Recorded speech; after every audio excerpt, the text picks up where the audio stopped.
Question was, had I always wanted to be a reporter? And I said that, which is true, that I was lucky and blessed.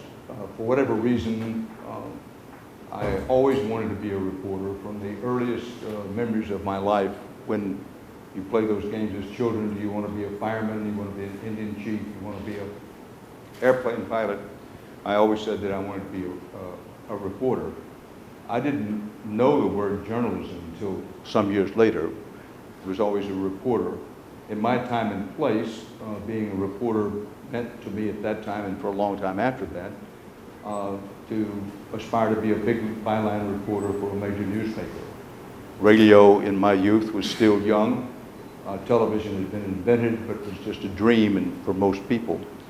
But I think the reason was, when I think back about why I always wanted to be a reporter, my parents, both of whom are now gone, were typical of people, many people during the Depression era, that neither one had finished high school. They both worked with their back in their hands, but they were avid newspaper readers.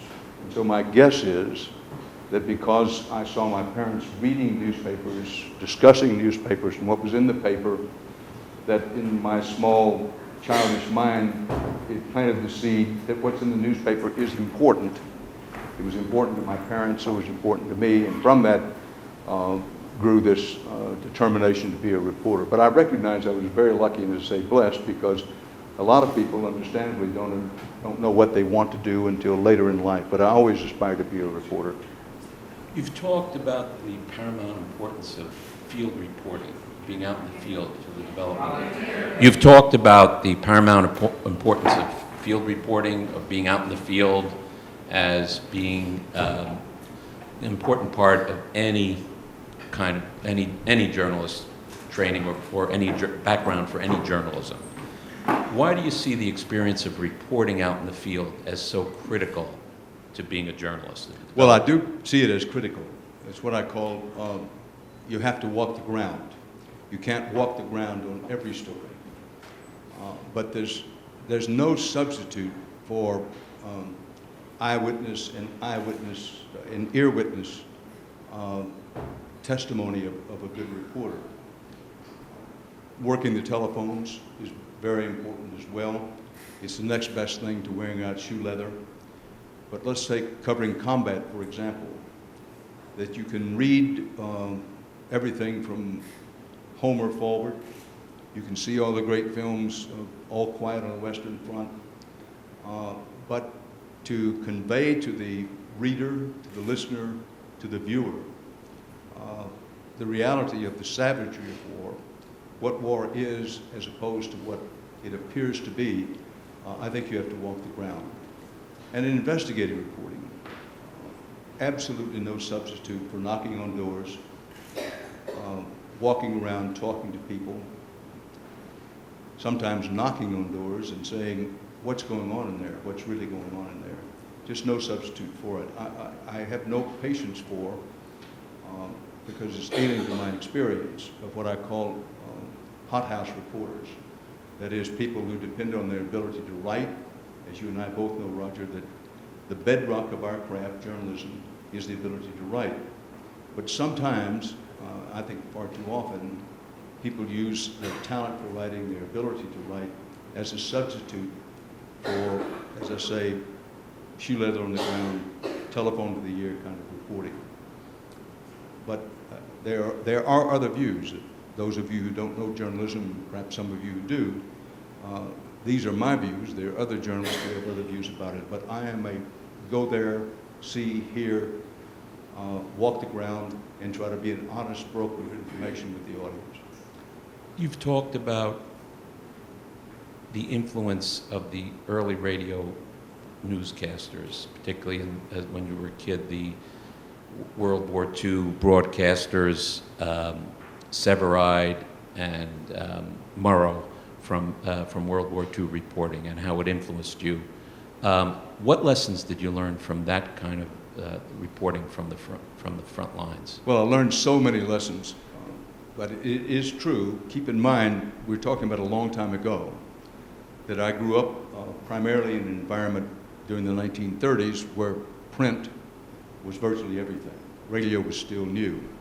Now, what Edward R. Murrow, who is not just the patron saint of broadcast journalism, he was the founding saint of broadcast journalism. Radio really came of age during what Winston Churchill called the gathering storm, that is, those years leading up to World War II, and then reached its maturity during World War II. And as a child, it turned out I was very fortunate. I had rheumatic fever twice in my rough period of puberty. I was bedridden once for 9 months and another time for about 7 months. And this coincided with the early part of the American part of World War II. So in answer to your question, that, mind you, I was print-oriented because my family basically read newspapers. Now comes radio, where they create these vivid images in your mind. I mean, get the picture. I'm bedridden. The radio is a constant companion.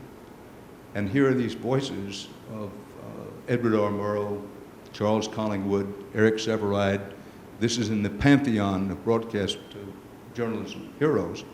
To hear them report from these faraway places with strange-sounding names, reporting big events, to say that I was captivated, probably underestimated. I still aspired to be a print reporter, but there's no question that this piqued my interest. And the whole, I can remember walking to junior high school and sort of recreating battle scenes in my mind and trying to emulate, not very well, I'm sorry to say, but emulate the great voices I had heard, Murrow, Sevareid, Collingwood. It's a long list. But what I took from that is, first of all, Murrow had such high standards. He had among the highest standards in the history of American journalism, not just broadcast journalism, not just radio and television, but as he brought broadcast news into creation, and he almost single-handedly brought it into creation, broadcast news as we know it. He had the highest ethical standards, the highest standards of collaborating information. He was an excellent writer. He was, as a lot of people, including your narrator, a better writer for himself, because he wrote for the ear, than he was in print. But what I took from it was the high ethical standards that Murrow had, also the sense of adventure.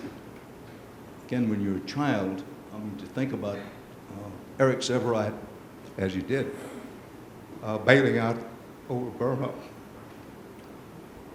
doesn't get much better than that if you're a child, because it's radio. And you imagine this guy parachuted out over Burma. Wow. Or Edward R. Murrow flying bombing missions over Berlin. If these images sort of stick in your mind, and it just reinforced my determination to be a reporter. I said, I want to do that. I wasn't saying at that time I wanted to be in radio and television. I still wanted to be in print. But I listened, I heard, continued to read papers and said, you know, not only is that what I want to be, that's what I got to be. So you grew up in an era, you grew up in an era that really where radio was being superseded by television, or was soon to be superseded by television. And now we're in an era where television is giving way to the internet. So I'm wondering what you see as some of the biggest challenges facing journalism today as it moves into this new era. Well, first of all, it is true that we went from newspapers being dominant, radio comes on, the newspaper people said, we're dead. If people can hear this over the radio, they're not going to want to listen to newspapers. Well, it reached a stage where radio news was perhaps dominant, but not by much. Newspapers continued to thrive. When television came along, the same things were said. Listen, if you can see it and hear it in your living room, who's going to listen to radio? Who's going to read a newspaper? My point here is that while it expanded people's ability to get information, it didn't wipe out the predecessors. Now we're in the internet age, and I believe it to be true that the internet has, if it hasn't already become the dominant source of news for most people, which I could argue it already has done that, it's destined to become that, and very quickly. But that does not mean the death of television news, radio news, or newspapers. Newspapers are in a very dire straits, it's true. But now to your question of what we can take to the internet. Number one, if it's journalism, and I can't emphasize this too much, particularly for anyone in the audience who may be aspiring to a career in journalism, writing is the bedrock of the craft. Whether you're in newspapers, radio, television, or dream of being on the internet, if you want to be a journalist, the first thing is to make yourself as good a writer as you can and dedicate yourself to a lifetime of writing. That's number one. Number two, with the news on the internet covers a lot of things other than news, but with news on the internet, there's a struggle.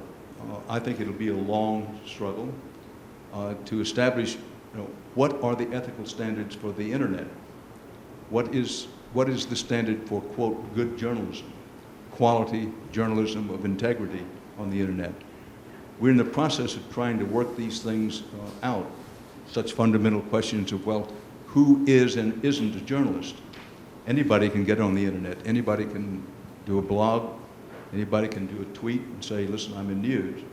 So we're at this stage, I think, with the internet now. If it isn't already dominant for news, it will be. The ethical standards, the standards of what a good journalism are still in the process of being formed. The definition of who is and is not a journalist, who should be classified as a journalist with the First Amendment rights and so forth. It's all being worked out, and I think it will take a long time to work that out. What is a long time? I would say 2 to 5 years. The other big issue with news on the web is who is going to pay for it. The advertiser model, which served newspapers and then in turn radio and in turn television, that advertisers finance such things as international news, the coverage of wars, investigative reporting, all of which are very expensive.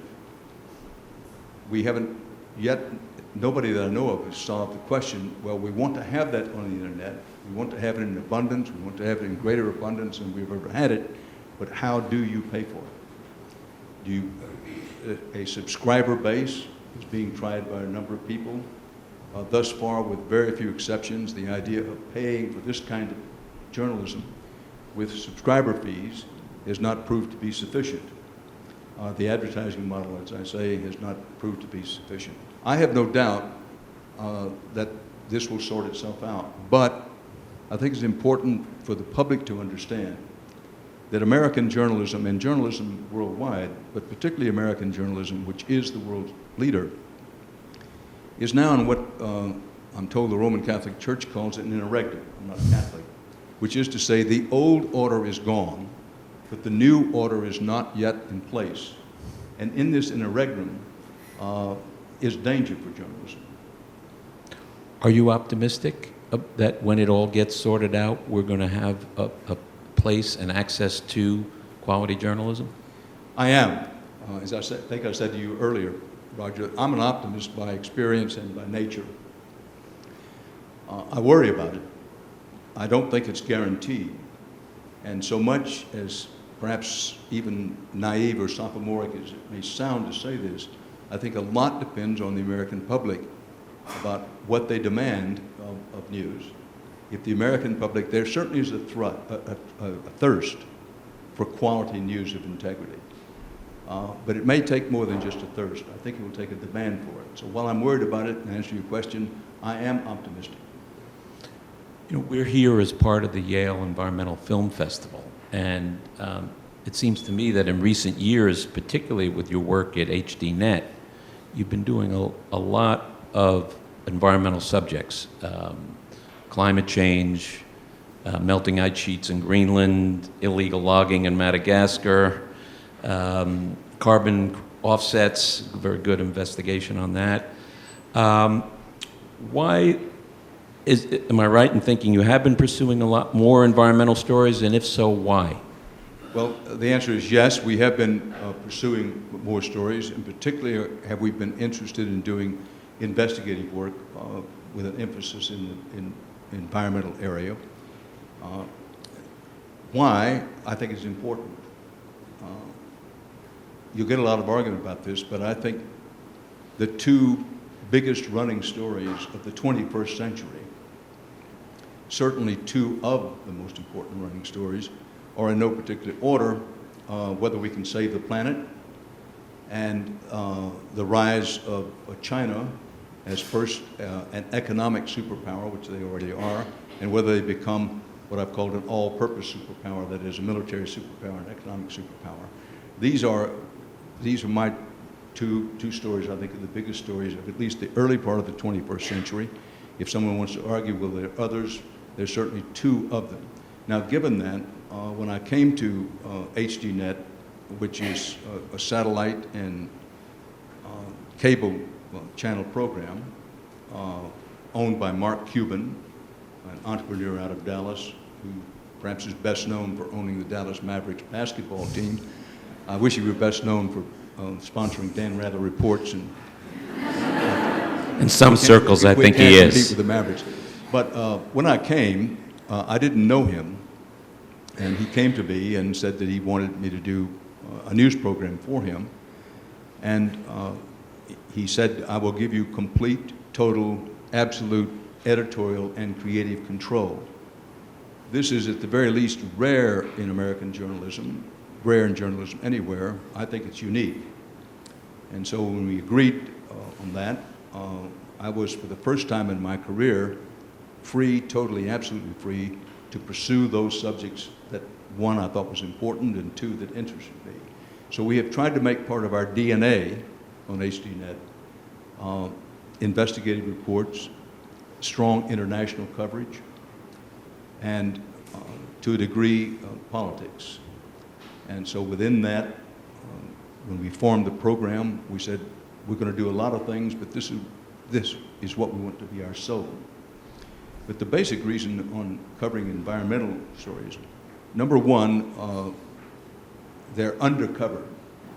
While one can argue, and I would argue, that coverage has increased some over recent years, the increase in coverage has not been commensurate with the growing importance of the subject.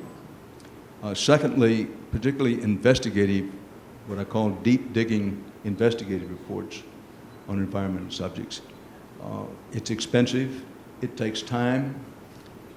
Frequently, when you start out on something, when you get to the end of it, you say, well, it wasn't what we thought it was.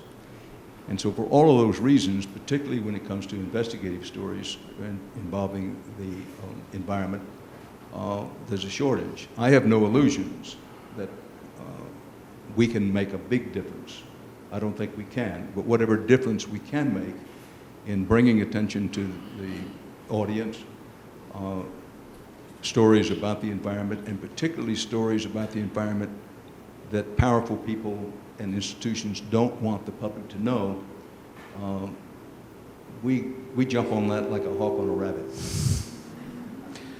Well, you mentioned one of the overriding issues that you think need to be addressed is the issue of climate change. It's an issue that is difficult to convey to people because the effects of it, or the most serious effects of it, are not immediate. They're out there in the future. And even recent studies even show that polls are showing that people are actually more skeptical now, increasingly skeptical, of whether global warming is even happening.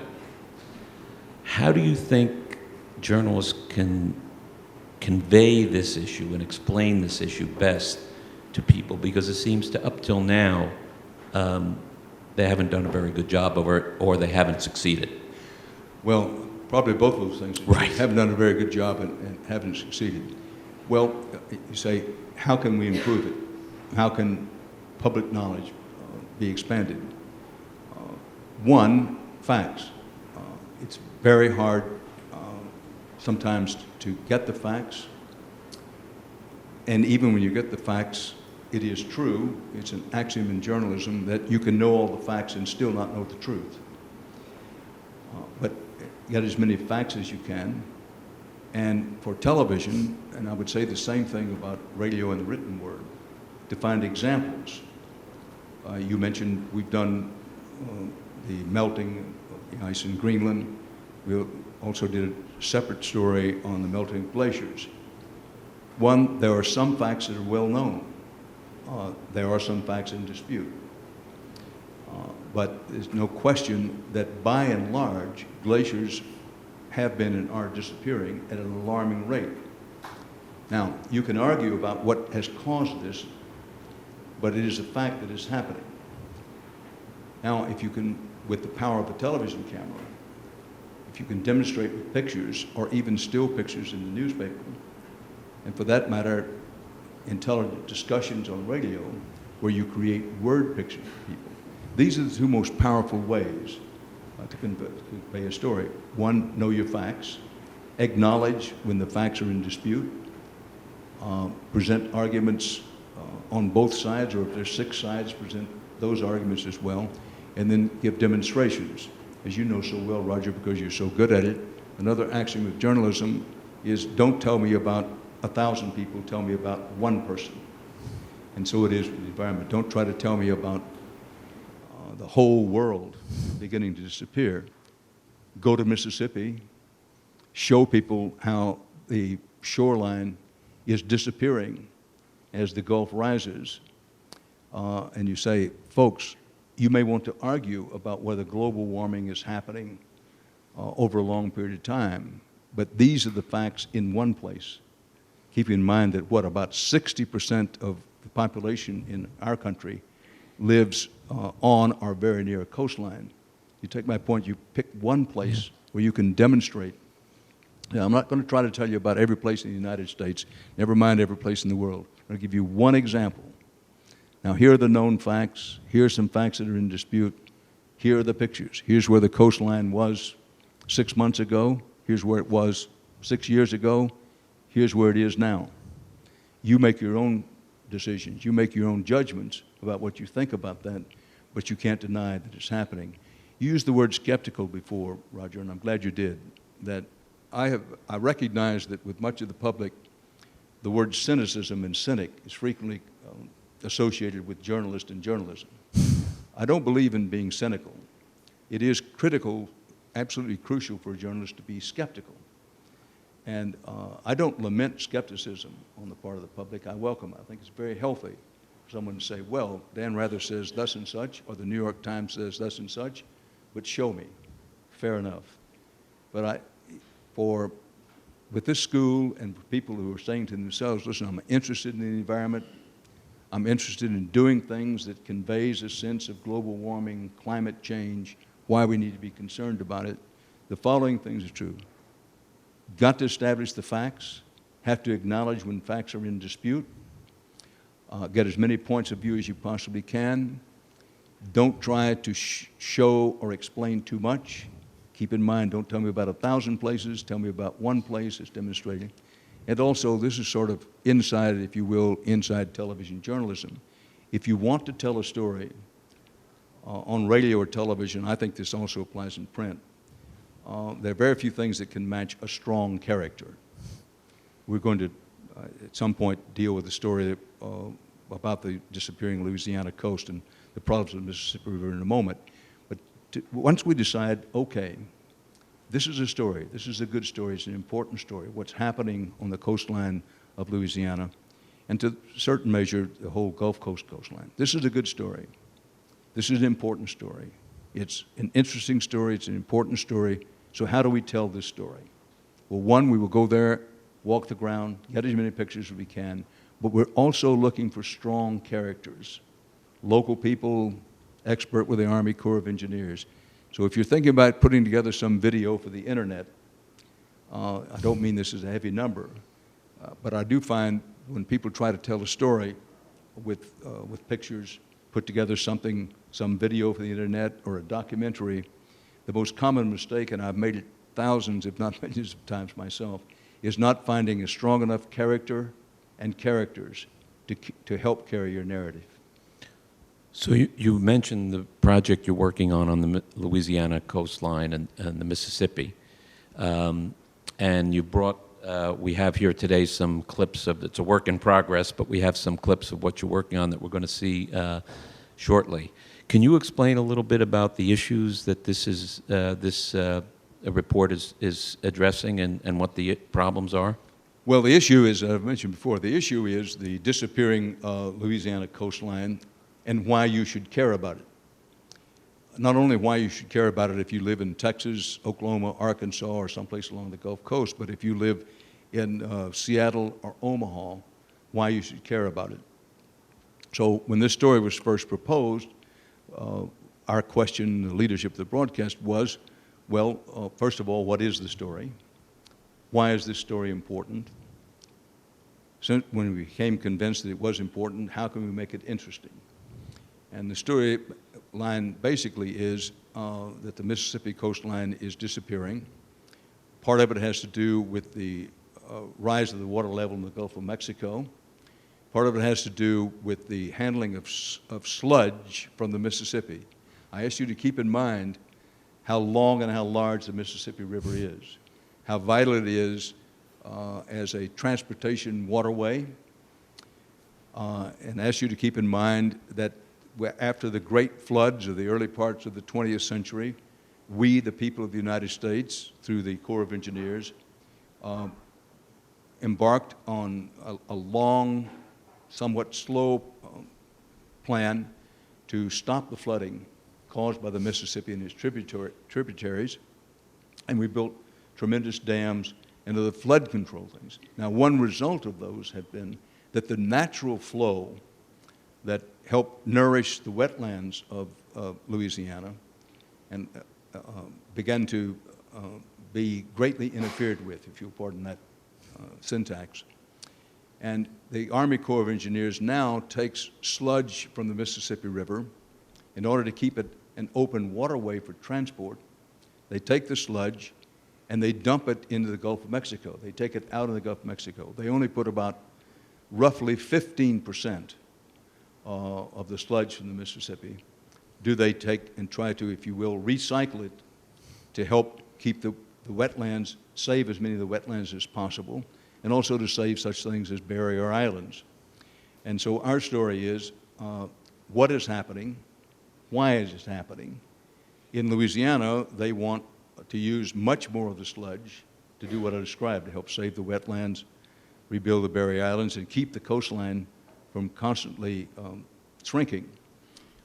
They're in a dispute with the federal government, basically through the Corps of Engineers, of saying we've got to have more of the sludge out of the Mississippi to help save our coastline. And the Corps of Engineers takes the view, we're interested in doing that, we do what we can, but our main directions from Congress are to keep it open as a waterway and to prevent flooding. So it's a case of one bureaucracy not quite knowing what the other is doing and being in dispute with it. So that's our story. Now, with this story, obviously it's important to Louisianans, but the story would not be worth our doing on a national basis unless we could explain to people, this is why this is important to you. Keep in mind, this is just one place along the U.S. coast that this is a growing problem on a global basis, to say nothing for our country ourselves, accentuated and made more dangerous, more perilous by the fact of global warming and the rising level of our oceans and seaways. Okay, can we see that now? I think you need to. Should we turn around or? I think we just turn around. Let's see if it blocks anybody's view. If it does, we'll just step off. Maybe push your seats to the side. Push your seats to the side.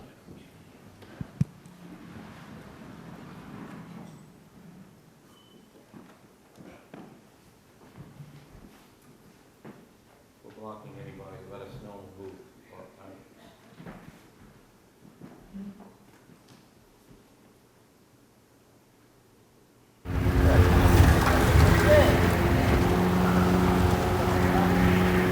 This used to be my home that I raised my family in, that my husband died in.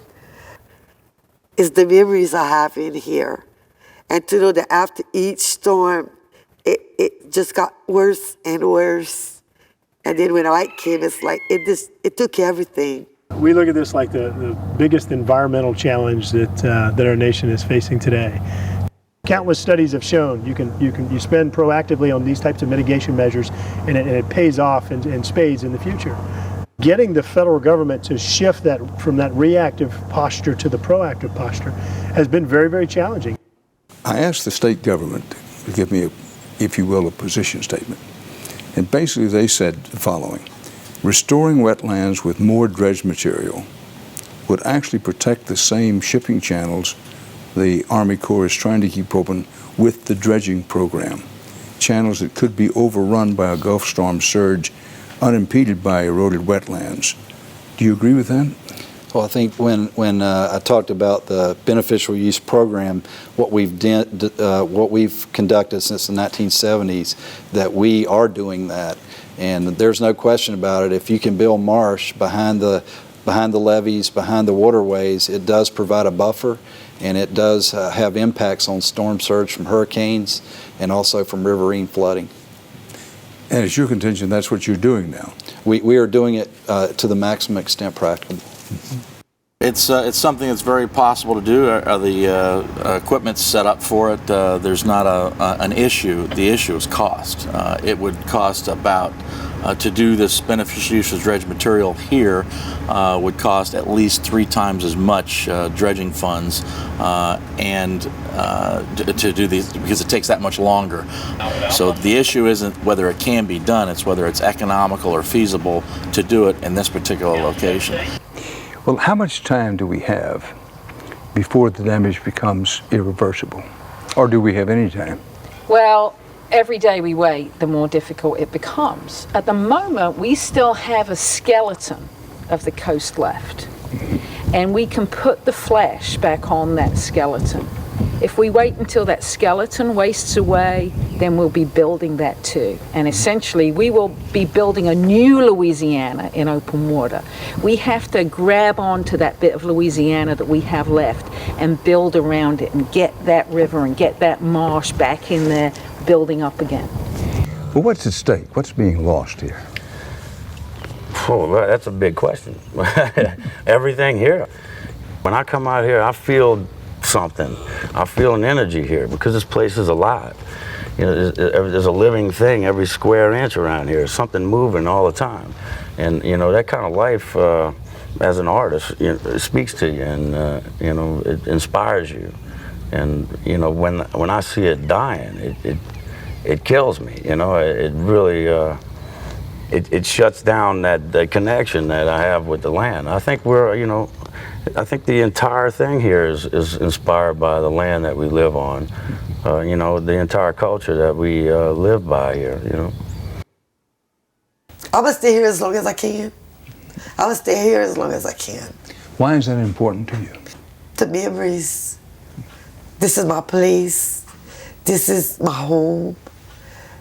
This is where my heart wants to be, my soul wants to be. And I'm free here. I'm here, I have family. I can look at the waters, and to me, just amazing. It's awesome just to look and see this island. Is there a point of no return? There's a point where if we don't do anything, then the coast of the future looks so different from the coast of the past that you might not recognize it. There'll always be a coastal Louisiana. The question is, what is it gonna look like? Yes, when this Cajun man has got the blues. Well done, well done. When did you write that? I wrote that, I don't know, about 5, 6, well, no, about 8 years ago now. When you were out here?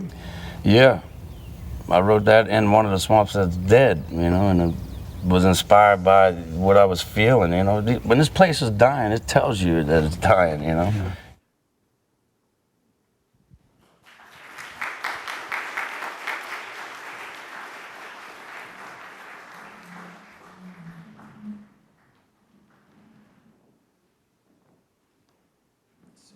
So Dan, my first After watching that is whether the man from the Army Corps of Engineers was that nervous because of the issues or because he was being interviewed by Dan Rather. No, I think it was the issue. And keep in mind, this man, this colonel, is in charge of the Louisiana district of the Corps of Engineers. He came in after Katrina. He is, in my judgment, everything you'd want a military officer to be. He's a combat veteran, but he's a spokesman who was chosen to answer our questions, and I think he did the best he could. But there's one thing, this is still a work in progress, and this is only a sampling of what we have, that I do want to mention. My guess is that a lot of people in the audience are aware of this, but when you come to these kinds of issues, in these kinds of places, and in this particular one, you have to keep in mind, I have a lot of sympathy with the colonel, with the Corps of Engineers, and certainly with people on the coastline of Louisiana, that what's at play here, and we should not duck or dodge it or try to shift it off to the side, is very powerful corporate financial interests, the oil and petroleum interest, the shipping interest, who have tremendous influence through their campaign contributions in Washington, are very big players in what the Corps of Engineers decides to do when they decide to do it. If you notice, the colonel said, in effect, my orders are to do it this way. Those orders come from Congress, where I just want to note, just to remind ourselves, that the shipping interests and the petroleum interests and other very powerful international corporate interests have their lobbyists busy all the time, working behind the scenes to affect decisions that are made, not just for Louisiana, but for everywhere. And again, so some of you may be stating the obvious, but I don't think it can be stated often enough, that we have to face that fact because it is a fact. So you mentioned the importance of character and finding a character to tell the story. It seemed like there you had at least two very strong potential characters. Well, thank you. We hope so. That I would say for a fairly short video piece on the web, you need at least one strong character and one pretty strong supporting characters. Now, the longer the program, we hope to make an hour out of this program, a 1 hour program out of it. You probably need at least two strong leading characters and 3 or 4 other characters. I don't like to talk in movie terms, but this has to do with the casting of your piece. And again, I know there are people in the audience who are interested in saying, listen, I've got an environmental story, I want to put together some video for it. I would just, footnote bottom of the page, don't forget to build around characters because it helps carry your narrative so well. Well, we do have a lot of people here in the audience and on campus who are involved in environmental issues. And sometimes it's not just telling the good story, but how to even get the message out to the media to convince the media that these are stories that need to be told or issues that need to be explored. What advice could you give or would you give to someone who was involved in environmental activism or environmental advocacy on an issue on getting their story out? Well, what a good question. And I don't like to give advice because most of the time my advice is not worth the time it takes to give it. But for whatever it may be worth, in no particular order. Number one, there is no substitute for perseverance, even relentlessness. You have a good story, you say to yourself, I know this is a good story. I'm just having a great deal of difficulty getting anyone to notice it's a good story. It's one of the fundamentals of journalism as a craft, as a profession, if you will. You have to be pretty near relentless all the time, and you certainly have to be persistent. So determination, persistence, just keep trying is very important. Second is to ask yourself, to be honest with yourself. So many of us fall in love with a story, and we become convinced within ourselves. I've done this again thousands of times. You say, gosh, boy, this is a really interesting story. This is a really important story. Is to give yourself a gut check as to whether you believe that, but is it true?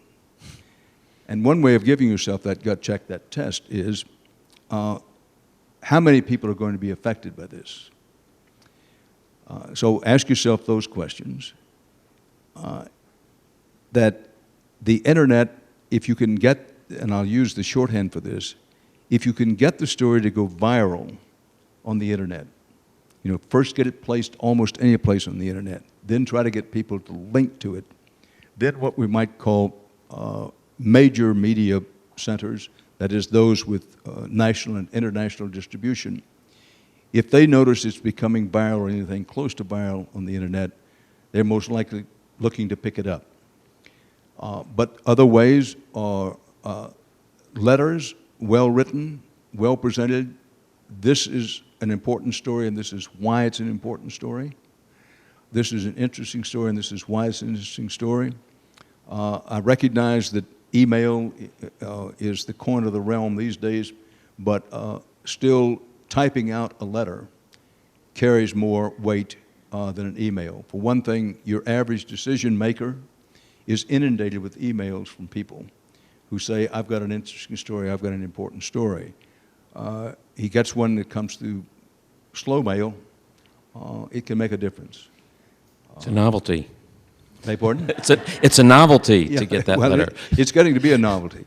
But in the same way that a thank you note or a condolence note that's handwritten, I'm not suggesting your story ideas be handwritten, but slow mail, it carries more weight.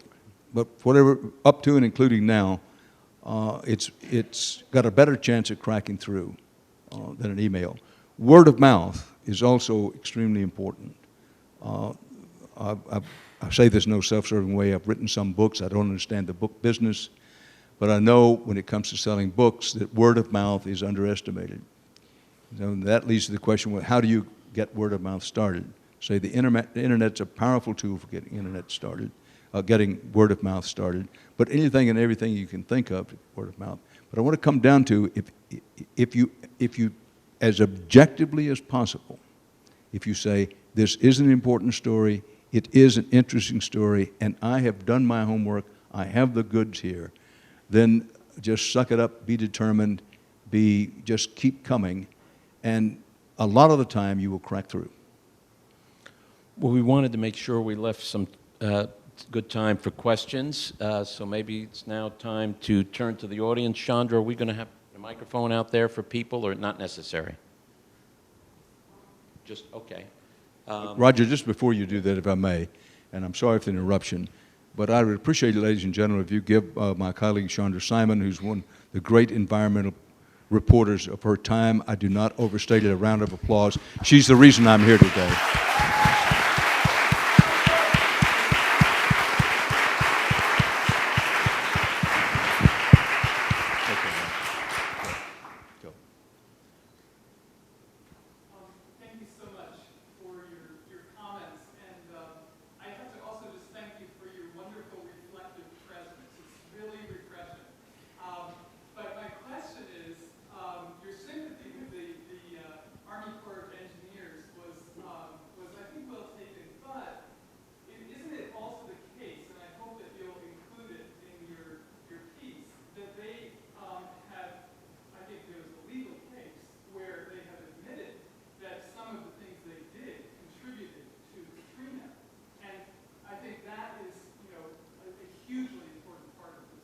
Well, I agree, and it will be part of our report. That's true, that the Army Corps of Engineers, basically, listen, we're not perfect. Over the years, we've made our mistakes. We've made some mistakes.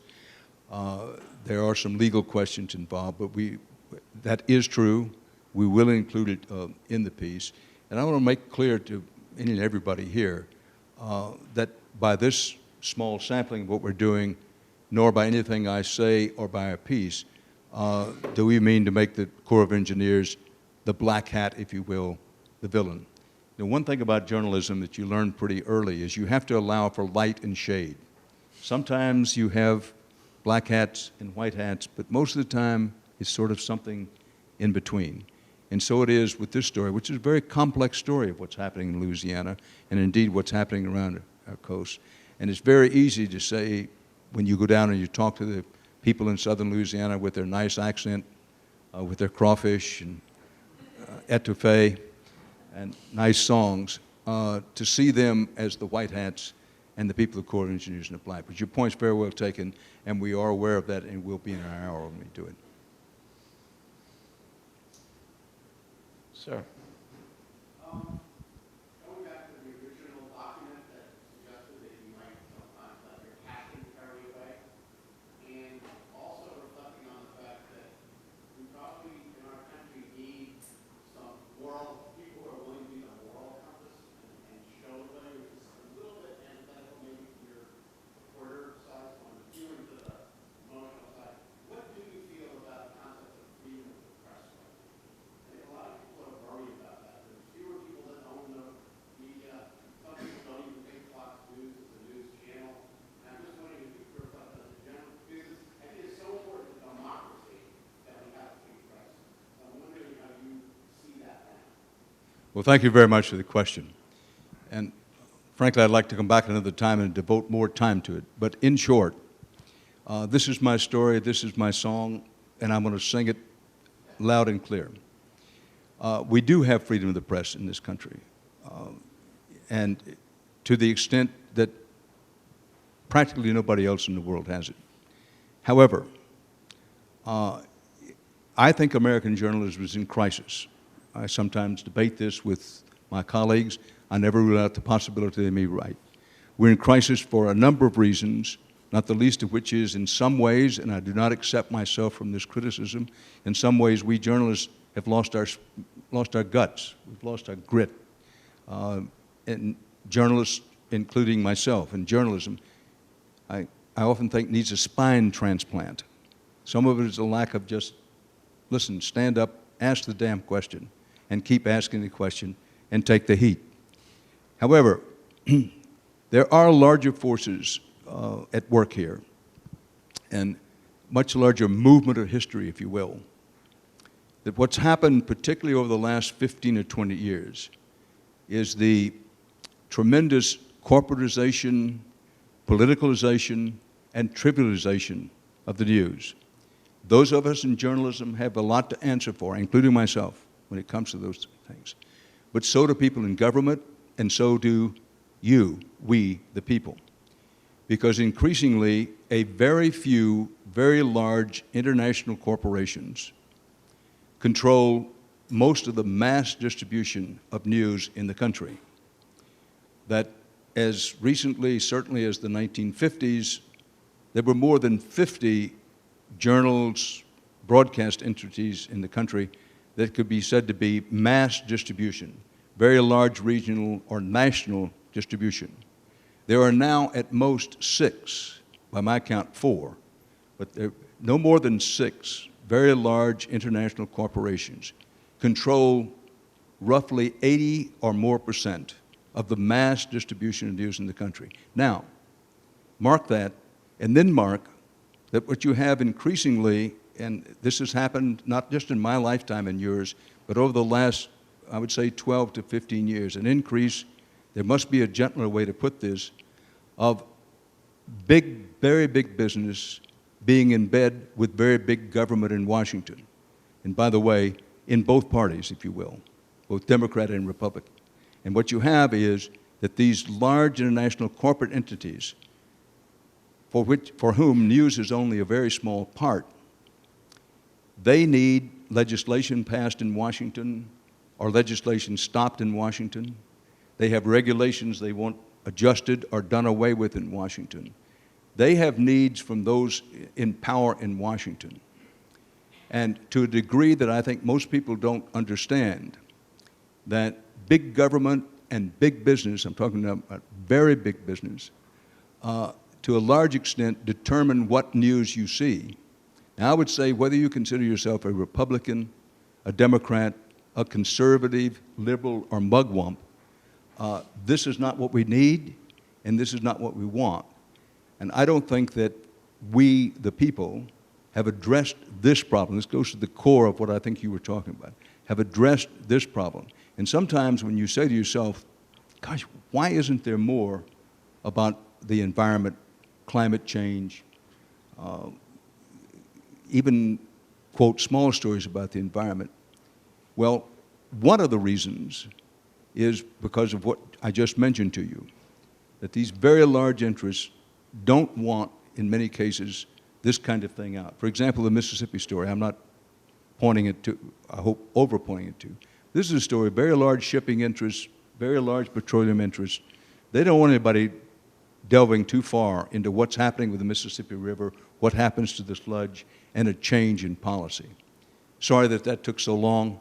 I have a longer version, but mercifully I won't give it to you tonight.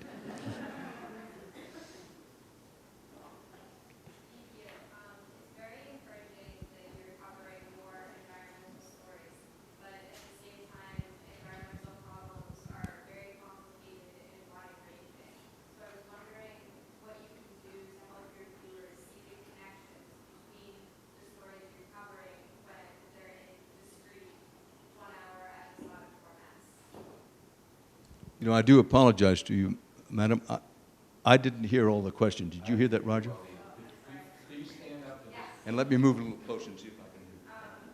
So I was talking about how environmental problems are complicated and wide-ranging, and how you can help your viewers make connections between the different stories you're covering, whether they're in separate stories and episodes. I think I understand.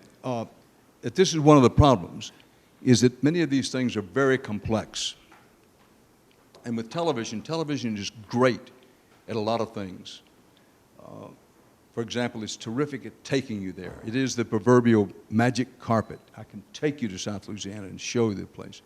Television has its shortcomings. It has difficulty with depth, context, and ideas.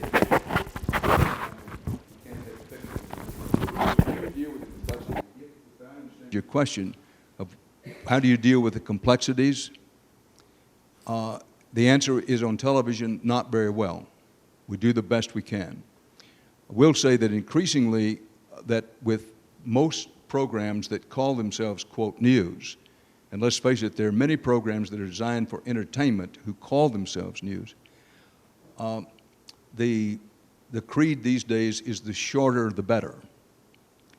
And with many subjects, particularly subjects with the environment, you can't do it in a minute-and-a-half piece or a 3-minute piece or even a 5-minute piece. I'm not trying to sell you something here, but our program is an hour. We have the leeway to devote an hour to a subject or a series of hours if we want. But as I understand your question, we're aware of the complexity of these issues. We're also aware of our shortcomings in television. It's one reason that I tell audiences at large, I don't need to say this at Yale, but I tell audiences at large, if you want to be well informed about environmental issues such as global warming, not only should you be on the internet, watch television, listen to radio, but you have to read from time to time, and yes, you have to read a book from time to time. We now have a microphone roaming around, so while it's over there, that gentleman. Do you find the MSNBC encouraging these days with like Rachel Maddow and Keith Olbermann and math? I can't even understand what made them switch, but they seem to be coming around to sanity. And there are a couple of TV stations, the Free Speech TV and Link TV, that do go into lengthy documentaries. Probably your show will end up on there eventually if you let it. It's a great outlet for these kind of thought-provoking environmental shows. I just wanted to mention those. Thank you. I think it was more of a comment than a question. Well, one of the things, and again, I apologize, I don't think it's my hearing or the acoustics, it's just, I wasn't sure I heard everything. But you mentioned MSNBC, which has obviously made a decision in their, at least in their nighttime, primetime programming, to appeal to a niche, as they say in the East, a niche audience, of people. They say, look, we'll be the counterpoint to Fox News, which is right of center, and we'll be left of center. And they've done reasonably well in the cable universe. In the over-the-air ways, ABC, NBC, CBS world, their audiences are comparatively small, but in the cable world, their audience is large. And increasingly, this is a problem, particularly for electronic journalism, setting aside the internet, where it's a whole other, even larger problem. There's a belief that the days of finding a mass audience for news are shrinking. The opportunity to get a truly mass audience is shrinking, and therefore, you need to pick your audience and appeal to that audience.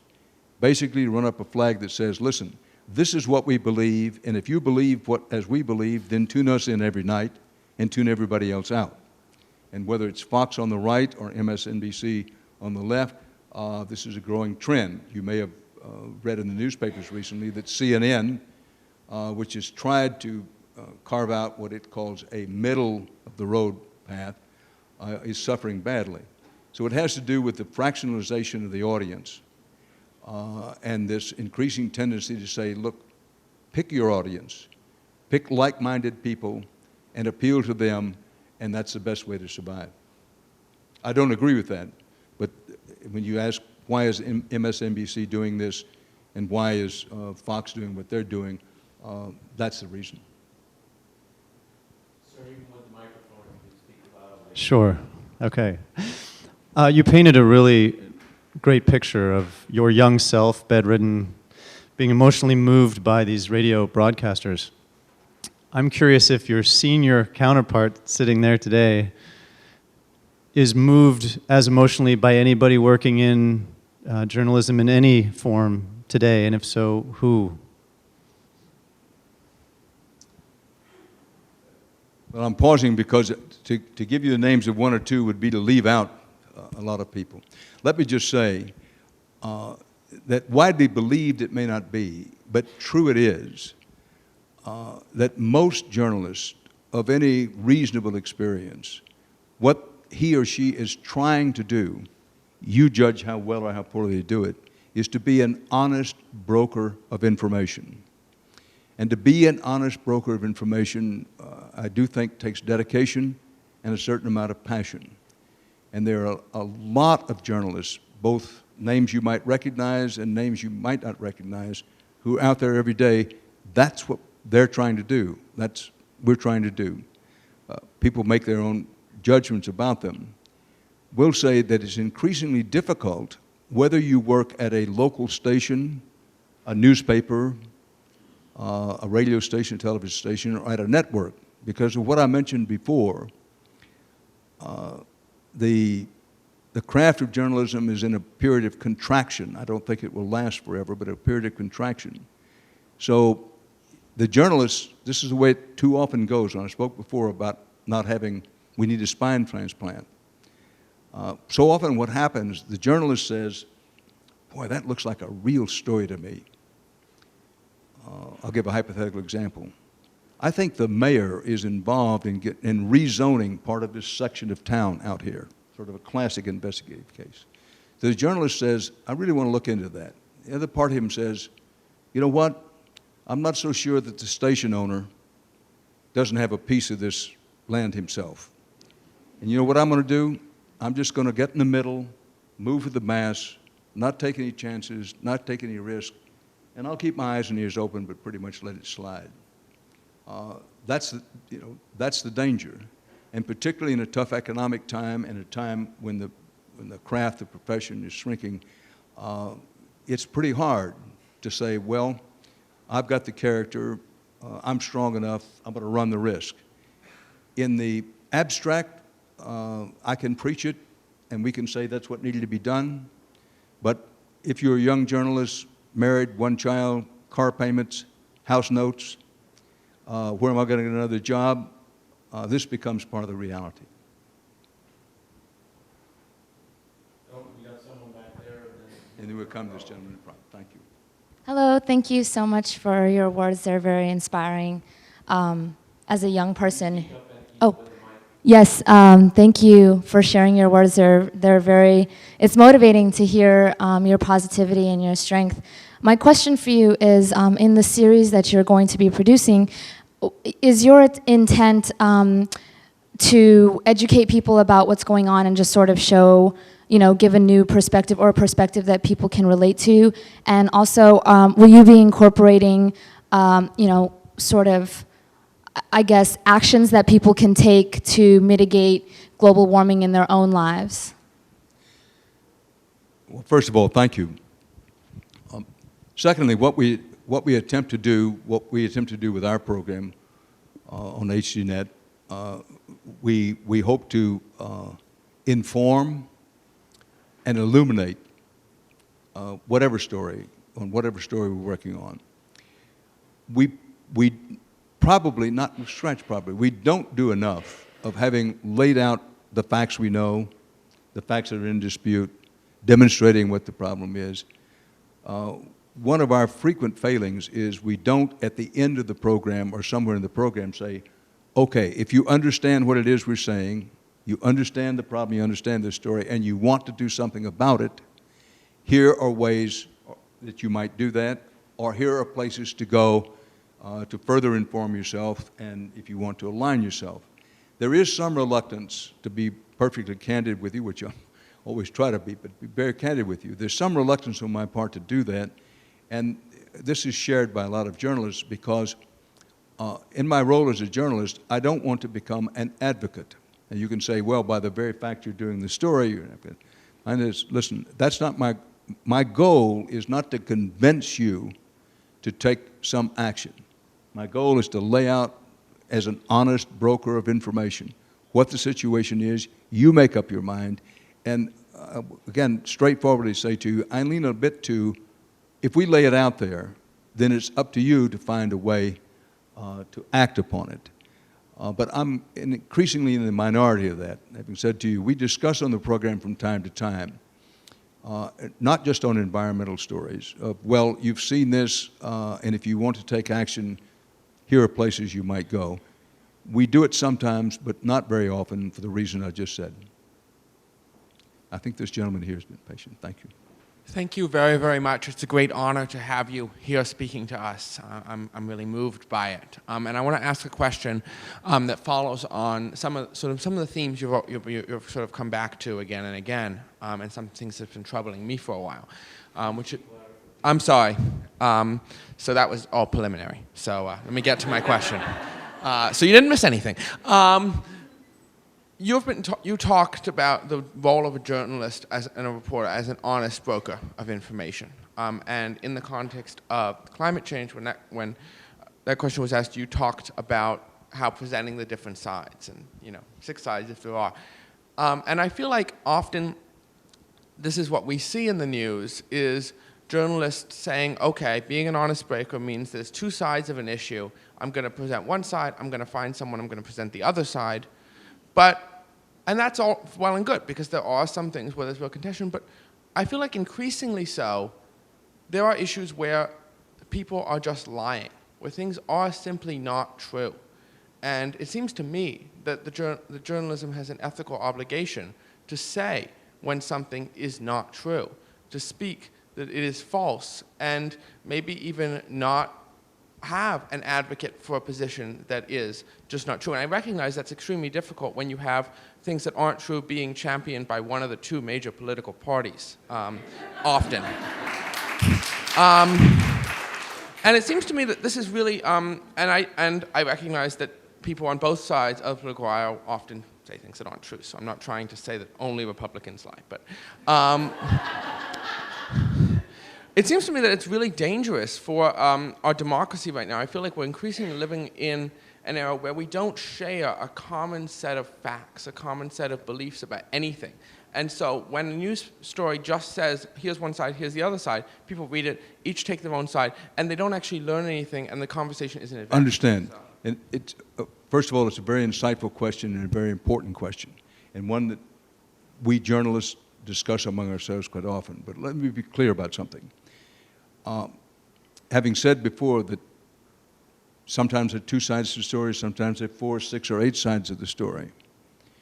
But sometimes the story is the story, the facts carry the story, and there's an inescapable conclusion.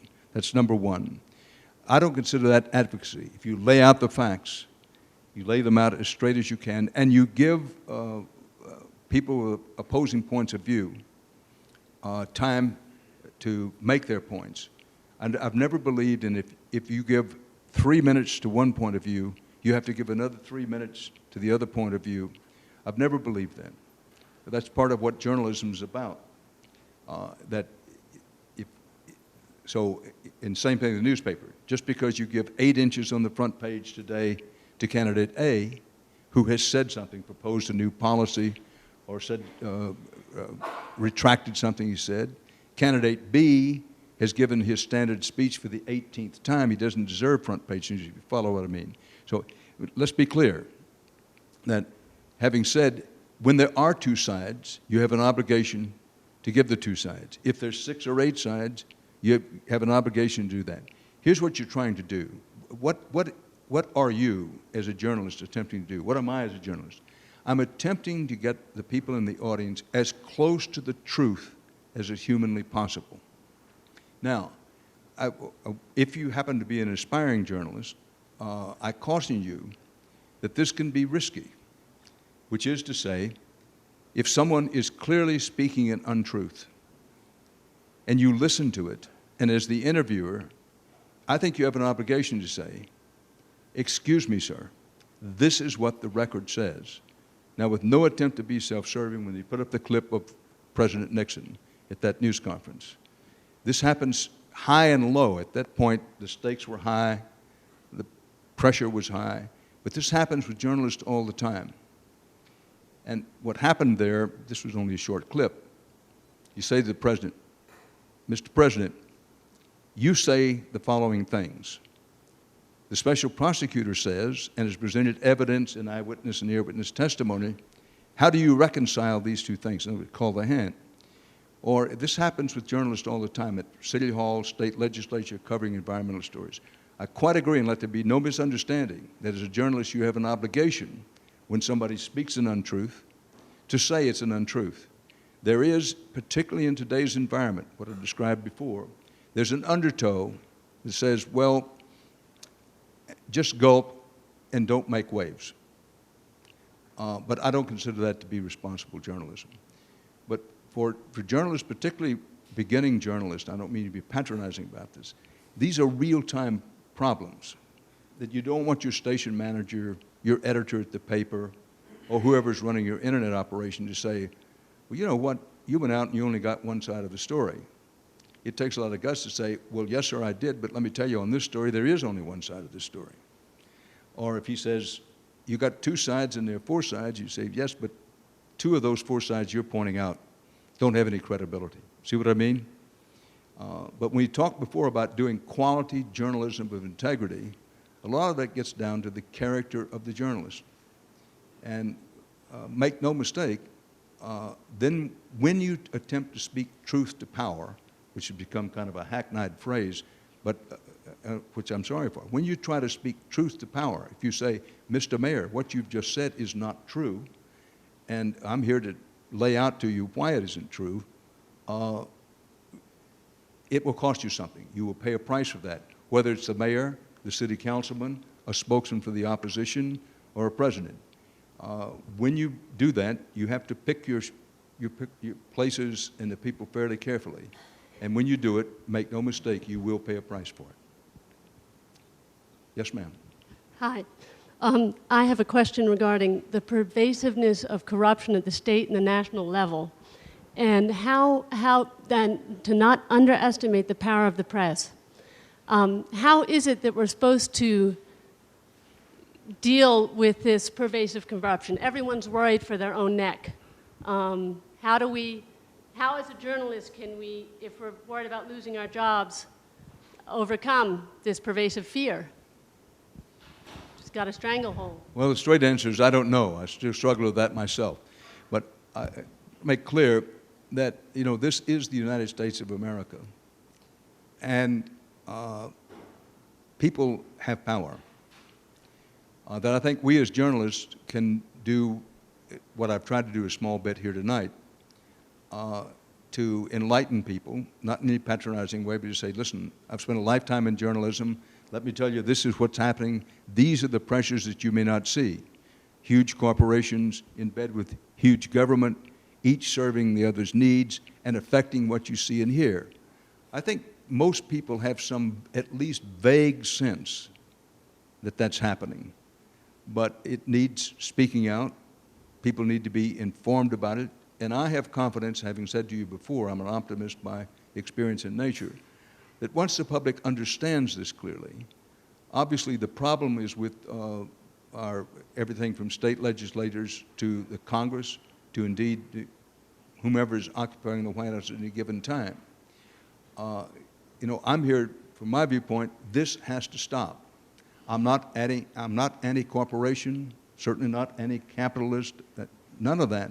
It's just I know journalism, I know what's happening with journalism, and if we don't get a handle on it, then my concern, and I don't think this is an overstatement, that we can reach a point where we're susceptible to the worst kinds of outright propaganda. Spin is one thing. Message management is another thing. But we all know what the end result is when power decides to deal in straight-out propaganda. And there is some risk of that if we continue going on the path. Now, in answer to your question of what to do about it, make noise. When you know, tell people and encourage people to say to a congressman, listen, I recognize that you take campaign contributions from big banks. I recognize you take it from big shipping interest in big oil. And I recognize you have to make some compromises. But there's some things that shouldn't be compromised, and this is one of them. And if your congressman hears that from enough people, he will begin to adjust at least a little. I'd like to just press the point that the gentleman in the front row raised, and he was pointing out the difference between being a reporter and an honest broker.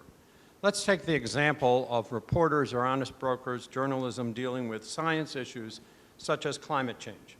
And I will argue that up until about 2 years ago, the New York Times was unable to cover the issue of the science of climate change without putting in at least a few paragraphs of the viewpoints of the skeptics, without pointing out that 3,000 scientists on one side differ with 10 skeptics, but we're going to give a few paragraphs to the skeptics, or without doing a separate story, who are the skeptics and who's paying them to make the pronouncements they're paying. And it's particularly in the area of science, and climate change is an example, where journalism has let us down by saying they have to report both sides, as if science is an opinion matter like politics, as opposed to fact-based. I would argue science is actually fact-based, and I don't think journalism covers it well. Well, I take your point, and I respect your point. I hope you respect that I respectfully disagree on several points. I'm not a scientist, but science is, in many ways, constantly evolving. And as a journalist, I'm going to be open-minded. It may upset you, you may not agree with it. I'm going to be open-minded. Even if there are 500 scientists on one side and 10 people on another, my journalistic experience is I'm going to listen to the 10 people. Now, that's a different thing of saying I'm going to put them in my story in the newspaper or put them on my airways. I do agree that there's far too much yielding to pressure, not just the kind of big power pressure we discussed before, but the pressure of I don't want to be criticized, or we don't want to be criticized at the Times, Washington Post, or what have you. And this is the real world of journalism, that the very small or perhaps tiny minority of voices saying the facts aren't the facts, the truth or not the truth. If they make enough noise, it's the editor or the writer of the story says, you know what, I'm tired of hearing this, I'll tuck it into the story. I don't agree with doing that. I do agree that reporting on science in general, we focused here, as I think we should in this environment, on global warming and climate change. But the whole area of sciences, number one, most journalists, including myself, are ill-equipped to report on science. There's not enough specialization in science of people who know science, understand science, and therefore can be honest brokers of information about science. And having said it's bad for reporters, it's even worse for editors about knowing science and being able to report science. But I want to stick to your question that some of the things that are presented as scientific fact 50 years ago turn out not to be a fact.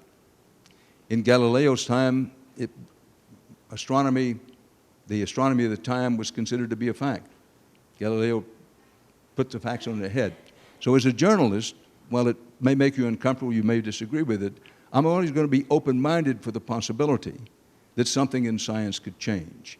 But we're pretty far from, I think, the vertebrae of what we should be talking about here, which is there's not enough science reporting in general, not just on climate change, but about science in general. There's not enough reporting. There's particularly not enough knowledgeable reporting, not nearly enough space or airtime given to it. And there is, and this I do agree with you, there is too great a tendency to say, listen, 5,000 scientists or 5,000 medical doctors say this is the situation, and the same or equal, anywhere near equal weight given to 10 or 15 who say that is not the case, I don't think is good journalism. With that, I agree. Maybe time for one more question. We'll let Sandra pick it. Thanks, John. Hi, good evening, Mr. Rather. Thank you for your comments. One of the things that you said earlier was that there's no such thing anymore as a mass audience, or that the probability of there being a mass audience is declining. But I think one of the major difficulties facing the environmental movement is that the people who are receiving the most amount of information are the people who already feel strongly about the issue, such as the people who are here in this room. How do you reach out to the people who are skeptical about, for instance, climate change or the importance of taking care of the environment, people who might be skeptical about what's going on? Thank you. Do you understand the question? How do you address people who are skeptical about what is going on in climate change or I understand. I thought that was the case, and just forgive me, I wasn't sure that I understood the question. Well, having said before, there are few things as powerful as the facts. And again, this is a case sometimes you have to be determined and persistent about it. Skeptics, by their definition, if they consider themselves a skeptical question or a deep-rooted skeptic on an issue such as climate change, you may not be able to change their mind or their belief. You may be able to do it only on the periphery. And you have to accept that going in. But my belief, and I think the record in history demonstrates it, if you have the facts and you have evidence that's short of factual but is very strong evidence, then it will eventually carry the day.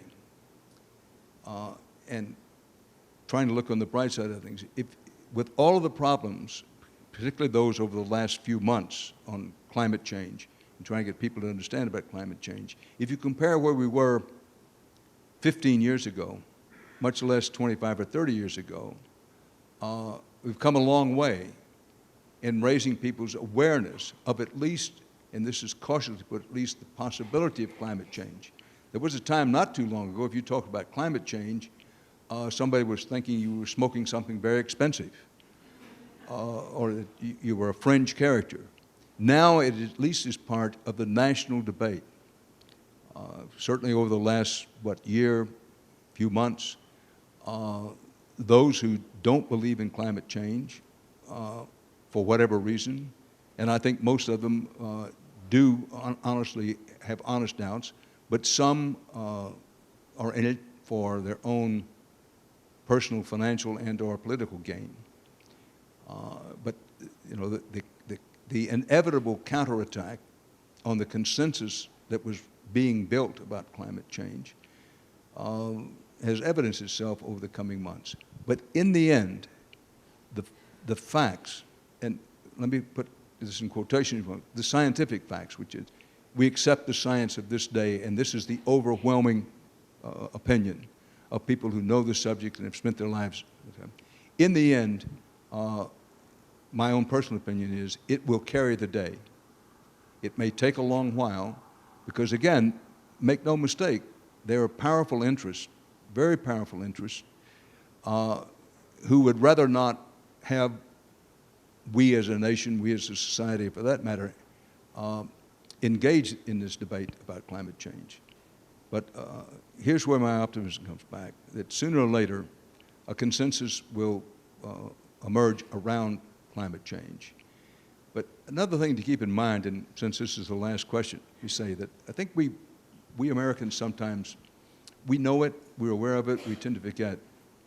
This is a big continental country, big two-ocean country of 300 million people, and still a new thing in history in that we are dedicated to both the idea and the ideal that a nation as large as this one, geographically and in terms of population, that is multiracial, multi-religious, multi-ethnic, can hold itself united and move forward by making intelligent decisions on everything from foreign policy to science policy. This is just a plea to understand who we are, what we are, and why it's sometimes difficult to reach a national consensus or to coalesce around national policy. And it's a gentle voice to say, keep in mind that that's what's happening with the movement, the climate change movement of let's recognize it and move forward, and those who are genuine skeptics and those who are what I would call professional skeptics. Listen, you've been a great audience. I thank you very much. I thank you, Roger. Thank you very